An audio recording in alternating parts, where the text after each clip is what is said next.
మన తండ్రి అయిన దేవునికి, మన రక్షకుడైన యేసుక్రీస్తు ప్రభువుకు, పరిశుద్ధాత్మ దేవునికి వందనాలు స్తోత్రాలు చెల్లించుకుంటున్నాము. అనుదిన వాక్య ధ్యానంలో భాగంగా దేవుడి దినమందు మనకిచ్చిన వాక్యము ద్వితీయోపదేశ కాండము 2వ అధ్యాయము 7వ వచనం చదువుకుందాం. నీ దేవుడైన యెహోవా నీకు తోడై ఉన్నాడు, నీకేమీ తక్కువ కాదు. దేవుడి వాక్యం ద్వారా మనల్ని దీవించునుగాక.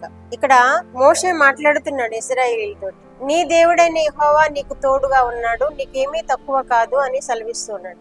ఎందుకంటే అరణ్యంలో 40 సంవత్సరాలు ఇశ్రాయేలీయులు నడిపించాడు మోషే. వాళ్ళకి ఏమీ తక్కువ కానీ లేదు. వాళ్ళకి ఆహారం అంటే ఆహారం ఇచ్చారు, దాహం అంటే నీరు ఇచ్చారు, ఎర్ర సముద్రం ఎదురైతే దానిని పాయలుగా చేశారు. వాళ్ళ వస్త్రాలు నలగనీయలేదు, వాళ్ళ చెప్పులు అరగనీయలేదు. వారిని విశేషమైన రీతిలో నడిపించుకుంటూ వచ్చారు దేవుడు. 40 సంవత్సరాలు అరణ్యంలో వారికి ఏమీ తక్కువ కాకుండా చేశారు. అదే అంటున్నాడు ఇక్కడ మోషే, నీ దేవుడైన యెహోవా నీకు తోడై ఉన్నాడు, నీకేమీ తక్కువ కాదు.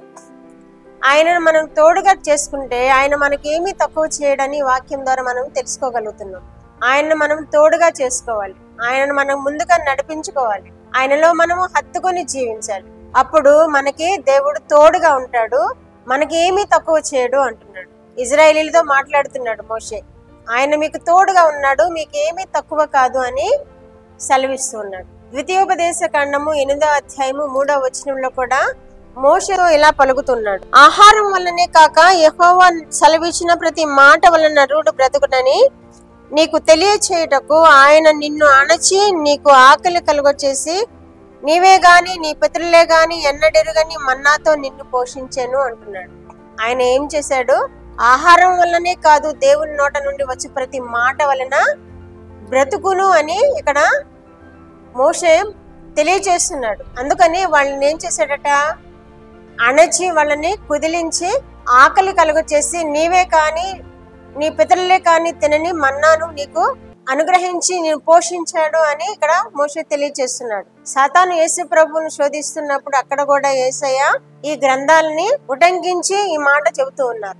మనుషులు రొట్టె వలన మాత్రమే కాదు గాని దేవుని నోట నుండి వచ్చి ప్రతి మాట వలన జీవించును అని అక్కడ తెలియజేస్తున్నాడు. ఇక్కడ కూడా మోషే తెలియజేస్తున్నాడు, ఆహారం వలననే కాదు, దేవుడు సెలవిచ్చిన ప్రతి మాట వలన నరుడు బ్రతుకును అనేసి ఇక్కడ తెలియజేస్తున్నాడు. వారు ఆకలి అంటే ఎలా ఉంటుందో వారు తెలుసుకోవడానికి, దేవుడు ఏ విధంగా వారికి ఆకలి తీరుస్తాడో వాళ్ళు తెలుసుకోవడానికి వారికి ఆకలి కలిగేలా చేశాడు. పూర్వీకులు తినని మన్నాతో వారిని పోషించాడు అని ఇక్కడ మోషే తెలియజేస్తున్నాడు. కాబట్టి మన దేవుడు మనకి తోడుగా ఉంటే మనము లేని వాటిని మనం పొందుకోగలమని ఈ వాక్యం ద్వారా మనకు తెలుస్తుంది. మన్నా అనే ఆహారం వారి పూర్వీకులు కూడా ఎవరు తినలా, కానీ ఈ ఇశ్రాయేలీయులకు దేవుడు తినిపించాడు అంటే దేవుడు ఏదైనానో సాధ్యం చేస్తాడు.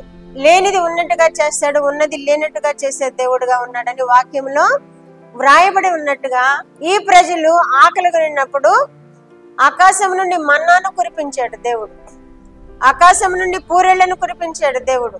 అంత మాత్రమే కాదు, దేవుని నోట నుండి వచ్చి ప్రతి మాట వలన బ్రతుకును అని వారికి తెలియజేస్తున్నాడు మోషే ద్వారా దేవుడు.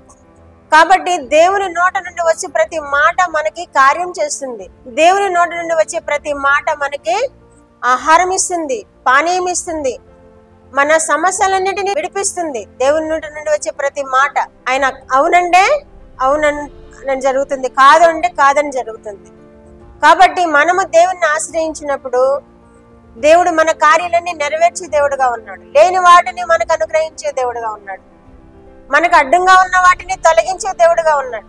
మనకి సర్వ సమృద్ధిని ఆ ఇశ్రాయేలీయులను అరణ్యంలో సర్వ సమృద్ధితో పోషించినట్లుగా మనకు కూడా సర్వ సమృద్ధిని అనుగ్రహించే దేవుడుగా ఉన్నాడు. కాబట్టి మనము ఈ వాక్యం ద్వారా మనకు తోడై ఉన్న దేవుణ్ణి మనము హత్తుకొని జీవిద్దాం. ఇశ్రాయేలీయులకి ఎలా తోడుగా ఉన్నాడు దేవుడు, మనకు కూడా అలాగే తోడుగా ఉంటానని వాగ్దానం చేస్తున్నాడు. కాబట్టి ఆయన తోడును మనము కోరుకుందాం. అనుదినము మన జీవన విధానంలో, మన జీవన యాత్రలో ఆయనను ముందు పెట్టుకొని ఆయన తోడు తీసుకుని మనం బ్రతికినప్పుడు మనము కూడా క్షేమంగా ఉంటాము, సమృద్ధిగా ఉంటాము, ఏ లేమీ లేకుండా ఉంటాము. అట్టి కృప వినుచున్న బిడ్డలందరూ పొందుకుందరు గాక.